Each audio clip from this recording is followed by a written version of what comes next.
இந்த காணொளி மிக மிக முக்கியமான காணொளி.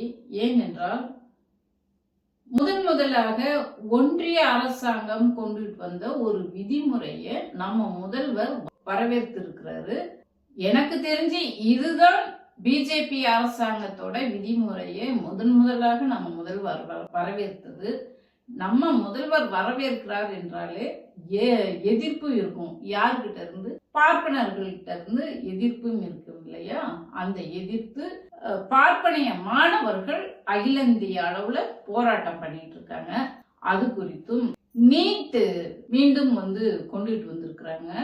அது குறித்தும் தான் இந்த காணொலியில பார்க்க போறோம். இந்த காணொலி நம்ம பிள்ளைங்கள் எல்லாம் நல்லா படிக்கணும், நல்ல மருத்துவர் ஆகணும், அல்லது ஒரு பாராமெடிக்கல் ஆகணும், ஒரு நர்சிங் மாணவர்களாக வரணும், நர்ஸாக வரணும் என்று ஆசைப்படக்கூடிய நம்ம இந்த மாணவர்களுக்காகத்தான் இந்த காணொளி பண்ண போறோம். கட்டாயம் அனைவரும் பார்க்க வேண்டியது, பார்த்துட்டு பகிருங்கள். காணொலிக்கு போறதுக்கு முன்னாடி நம்ம திராவிட பேச்சரங்க சேனலை சப்ஸ்கிரைப் பண்ணிக்கோங்க. நன்றி, வணக்கம். முதல்ல நம்ம நீட்டுக்கு வருவோம். அதாவது கல்வியில் சிறந்த தமிழ்நாடு என்ற தலைப்புல தமிழ்நாடு அரசு சென்ற மாதம் ஒரு நிகழ்ச்சி நடத்தினாங்க. அந்த நிகழ்ச்சியில ஒரு எம்பிபிஎஸ் படிக்கக்கூடிய ஒரு மாணவர் பேசினாரு. எங்க அம்மா ஒரு தூய்மை பணியாளரா இருக்காங்க. இதுவரைக்கும் எங்க அம்மா என்னை துப்புரவு பணியாளரோட பையன் போறான் அப்படின்னு சொல்லிட்டு இருந்தாங்க. ஆனா நான் இன்னைக்கு மருத்துவத்துக்கு எம்பிபிஎஸ் படிக்கிற தெரிஞ்ச உடனே டாக்டரோட அம்மா போறாங்க, துப்புரவு தொழிலாளின்னு சொல்லிட்டு இருந்தவங்கள, ஒருமையில பேசிட்டு இருந்தவங்கள இன்னைக்கு டாக்டரோட அம்மா போறாங்க என்று எங்க அம்மாவோட மதிப்பையே இந்த படிப்பு கல்வி உயர்த்தி இருக்குது. அதற்கு காரணம் தமிழ்நாடு அரசு கல்விக்கு கொடுக்கிற இந்த முக்கியத்துவம் தான் என்று சொல்லி அந்த மருத்துவர் இதுல டாக்டருக்கு படிக்கக்கூடிய அந்த மாணவர் பேசியிருப்பார். ஏன் இதை சொல்ல வரோம்னா, ஒரு கல்வி ஒருத்தருடைய வாழ்க்கை தரத்தை எந்த அளவுக்கு உயர்த்தது என்பதற்கு உதாரணமாகத்தான் இதை சொன்னேன். அப்படிப்பட்ட கல்விய அந்த தரத்தை குறைக்கிறதுக்காக என்ன பண்றாங்கன்னா, இப்போ நீட்டு படிச்சுதான் மருத்துவர் ஆகணும்ட்டு எம்பிபிஎஸ்க்கு தான் இவ்வளவு நாளா அந்த நீட்டுன்றது இருந்துட்டு வந்தது. எம்பிபிஎஸ்ல சேர முடியாதவங்க, படிச்சு பாஸ் ஆக முடியாதவங்க, அதாவது நீட்ல பாஸ் ஆக முடியாதவங்க, அல்லது அதுக்கு பணம் கட்டி படிக்க முடியாதவங்களுக்கு அடுத்த ஆப்ஷனலா என்ன இருக்குன்னா, நான் மெடிக்கல் துறைக்கு தான் போவேன், அதுலதான் என்னுடைய ஆர்வம் இருக்கு என்று நினைக்கக்கூடிய அந்த மாணவர்களுக்காகத்தான் இந்த paramedical, nursing group, lab technicians, radiology படிப்பு, இன்னும் மற்ற இந்த ஆபரேஷன் தியேட்டர்ல இருக்கக்கூடிய டெக்னீசியன்கள், இந்த மாதிரி எம்பிபிஎஸ் படிக்க முடியாதவங்களுக்கு மருத்துவத்துறையில படிக்கக்கூடிய ஒரு வாய்ப்பு. அதை படிச்சு இன்னைக்கு நம்ம மாணவர்கள், நம்ம பிள்ளைகள்லாம் வந்துட்டு இருக்காங்க.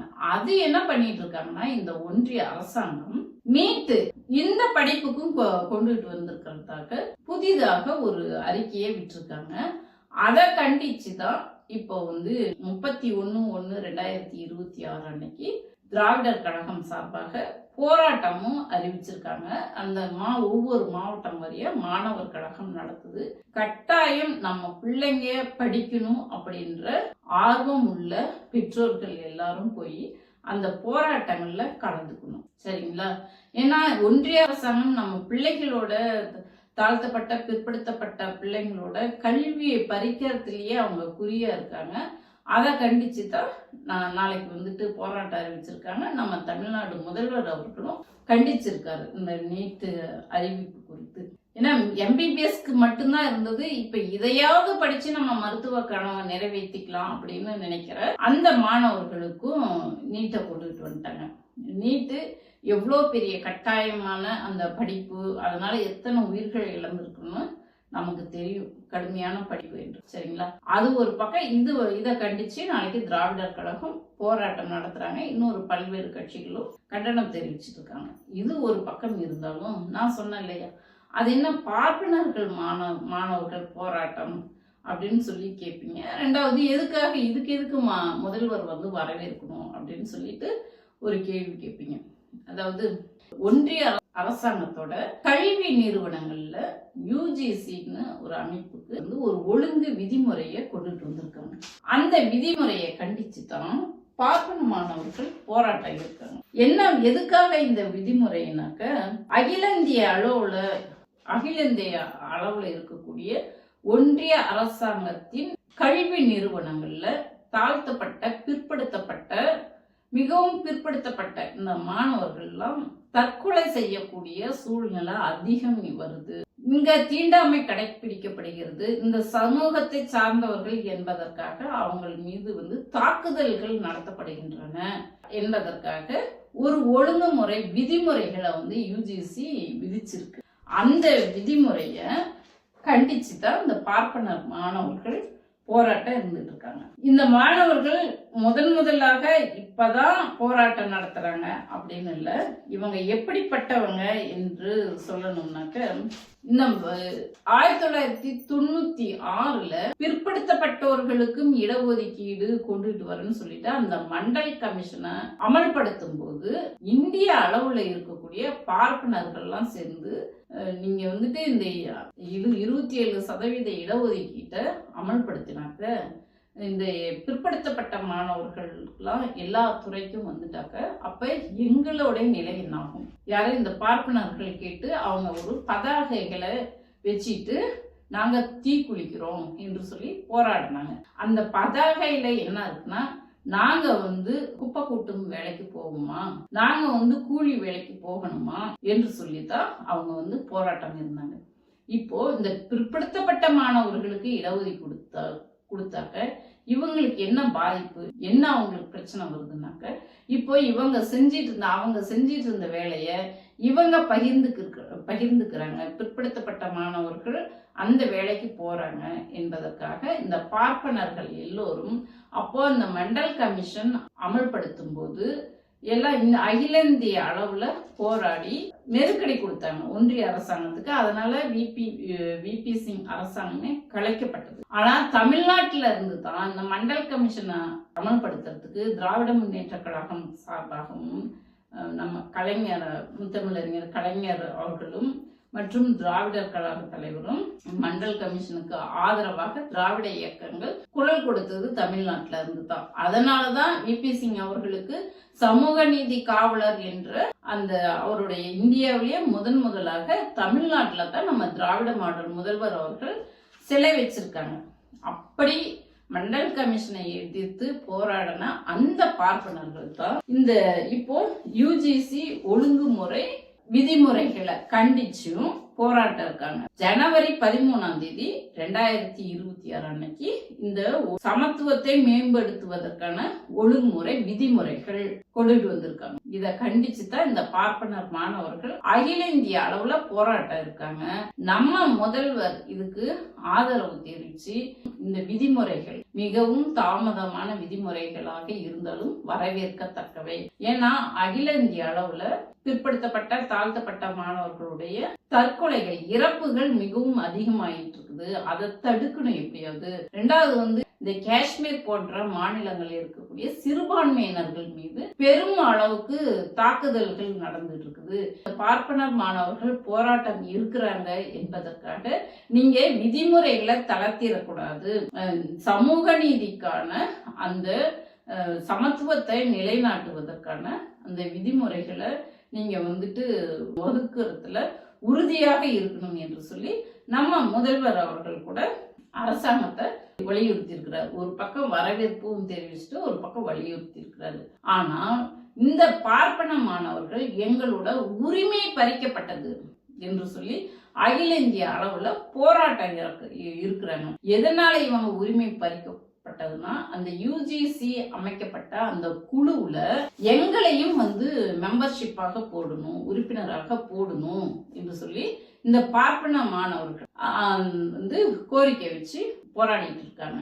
ஆல்ரெடி கல்வி நிறுவனங்கள் எல்லாத்துலயும் RSS பிஜேபியோட அவங்களுடைய டாமினேஷன் தான் அதிகமா இருக்கு. ஆல்ரெடி அப்படித்தான் இருக்கு. ஆனாலும் யாரால பாதிக்கப்படுறாங்க? இந்த பார்ப்பன மாணவர்களால தான் இந்த தாழ்த்தப்பட்ட பிற்படுத்தப்பட்ட மாணவர்கள் பாதிக்கப்படுறாங்க. சாதிய ரீதியான தாக்குதல்களுக்கு ஆளாகி உயிரையே இழக்கக்கூடிய அந்த சூழ்நிலை வந்திருக்கு. இப்ப வந்துட்டு ரோஹித் வெமுலா என்ற அந்த மாணவரை யாராலையும் மறக்க முடியாது. இந்த பார்ப்பனர்களுடைய சாதிய வன்முறையை தாக்குதலால அவர் வந்துட்டு சூசைட் பண்ணிக்கிட்டாரு. அது யாராலையும் மறக்க முடியாது. அந்த கோர்ட்டு அந்த கேஸ் இப்ப வந்து கோர்ட்ல இருக்கு. அந்த தம்பியோட மாணவருடைய வழக்கும் கோர்ட்ல இருக்கு. அப்படி இருக்கிற இந்த சூழ்நிலையில இந்த பார்ப்பன மாணவர்களும் எங்களையும் வந்து இந்த குழுவுல இணைக்கணும் என்று சொல்லி போராடிட்டு இருக்காங்க. அது எப்படி யாரால தாக்குதல் நடத்தப்படுகிறதோ அவங்களையே எப்படி இந்த குழுவுல இணைக்கணும் என்பது தான் ஒரு கேள்வி ஒண்ணு. இன்னொரு பக்கம் என்னன்னா, உத்தரப்பிரதேச மாநிலத்துல பரேல் என்ற மாவட்டத்துல இருக்கக்கூடிய ஒரு நீதியரசர், அவர் பேர் வந்து அலங்கார் அக்ரிகோத்ரி அப்படிங்கிறவரு ஒரு 5 பக்கத்துக்கு அனுப்பிட்டு அவருடைய நீதிபதியோட பதவியவே ரிசைன் பண்ணிடுறாரு. காரணம் என்னன்னு பார்த்தோம்னாக்க, இந்த UGCயோட புதிய விதிமுறை சட்டம் வந்து பார்ப்பனர் மாணவர்களுக்கு எதிராக இருக்கு. பார்ப்பனர்களுடைய உரிமையை பறிக்கும்படி இருக்குது, அவங்களுடைய பேச்சு உரிமையை பறிக்கும்படி இருக்குது. அதனால நான் என்னுடைய நீதிபதி பதவியை நான் ரிசைன் பண்றேன் அப்படின்னு சொல்லிட்டு ரிசைன் பண்ணியிருக்கிறாரு. அதாவது என்னன்னாக்க, இந்த பார்ப்பனர் மாணவர்கள் தாழ்த்தப்பட்ட பிற்படுத்தப்பட்ட மாணவர்கள் மீது தாக்குதல் வந்து அவங்களுக்கு வந்து உரிமையா இருக்குது. இவங்களை வந்து கிண்டல் செய்யறதும் சாதிய ரீதியான இந்த தீண்டாமை கொடுமைகளை பண்ணுவதும் அது வந்து பார்ப்பனர்களோட உரிமை என்று ஒரு நீதிபதி சொல்றாரு. அதான் இங்க முக்கியமானது. அது பார்ப்பனர்களோட உரிமைங்கிறாங்க. அப்போ இன்னைக்கு இந்த ஒன்றிய அரசு அதை வந்து உச்ச நீதிமன்றம் என்ன பண்ணிருக்குன்னா, இந்த கேஸ் கோர்ட்டுக்கு வரும்போது நீங்க வந்து 2026 இந்த ஒழுங்கு விதிமுறைய நீங்க வந்து மீண்டும் திருத்தம் பண்ணி சீரான ஒரு விதிமுறை வரவழைக்கணும். நீங்க மீண்டும் 2012 இருந்த அந்த விதிமுறைகளைவே பின்பற்றுங்க அப்படின்னு சொல்லிட்டு உச்ச நீதிமன்றம் இன்னைக்கு வந்து ஒரு தீர்ப்பு கொடுத்திருக்குது. இதையெல்லாம் கண்டிச்சுதான் நம்ம முதல்வர் வந்துட்டு ஒரு சீரான நம்பிக்கையான சமத்துவத்தை நிலைநாட்டக்கூடிய, நீங்க வந்துட்டு இந்த பார்ப்பன மாணவர்கள் எல்லாம் இந்த நீதிபதிகள்லாம் கண்டனம் தெரிவிக்கிறாங்க என்பதற்காக நீங்க உங்க விதிமுறைகளை தளர்த்திடக்கூடாது. அதாவது இந்த தாழ்த்தப்பட்ட பிற்படுத்தப்பட்ட மாணவர்களுக்கு எதிரான விதிமுறைகள் எதையும் கொண்டுட்டு வந்துடக்கூடாது. அந்த விதிமுறைகளை ரொம்ப சரியாக சமத்துவத்தை நிலைநாட்டும் விதமாக இருக்க வேண்டும் என்று சொல்லி நம்ம முதல்வர் வந்து ஒரு அறிக்கையும் கொடுத்திருக்காரு. இதையெல்லாம் நம்ம தமிழ்நாட்டில் இருக்கக்கூடிய கல்வி, நம்ம படிக்கக்கூடிய பிள்ளைகள் எந்த அளவுக்கு உயர்கல்வி நிறுவனங்கள்ல பாதிக்கப்படுறாங்க அகில இந்திய அளவுல என்பதை நம்ம மக்கள் உணரணும். நீட் என்ற அந்த அரக்கனை கொண்டுட்டு வந்து இந்த டெக்னீசியன் மெடிக்கல் பாராமெடிக்கல் இந்த டெக்னீசியன் படிப்புக்கும் கொண்டுட்டு வந்து நீட்டை திணிக்கிறதுனால நம்ம பிள்ளைகள் வந்து கல்வி உரிமை பறிக்கப்படுகிறது என்பதை நம்ம மக்கள், நம்ம வீட்டு பிள்ளைங்க பாதிக்கப்படுறாங்க என்பதை உணர்ந்து இந்த விஷயத்தை புரிஞ்சுக்கிட்டு இந்த காணொலியை முதல்ல ஒவ்வொருத்தருக்கும் பகிருங்க. இதை நம்ம வந்து ஒன்றிய அரசாங்கத்தை எப்படி எதிர்க்கணும், களத்துக்கு வரணும். கல்வியில எப்போ ஒன்றிய அரசாங்கம் கையை வச்சாலும் மாணவர்கள் போராட்டம் வெடிக்கணும். இந்த திராவிட இயக்கங்கள் நம்ம மாணவர்களுக்காக இருக்கும் போராட்டங்கள்ல வெகுஜனங்களாகிய நீங்கள் நம்ம பிள்ளைகள் பாதிக்கப்படுகிறார்கள் என்று அந்த போராட்டங்கள்ல கலந்து கொண்டு ஆதரவு தெரிவிக்கணும். இந்த நேரத்துல நான் உங்களிடம் நான் கோரிக்கையாக வைக்கிறேன். இந்த காணொலியை பார்த்துட்டு இருக்கிறீங்க, இது எவ்வளவு முக்கியமான காணொலி என்று உங்களுக்கு புரிஞ்சிருக்கும். கட்டாயம் அனைவரும் பகிருங்கள்.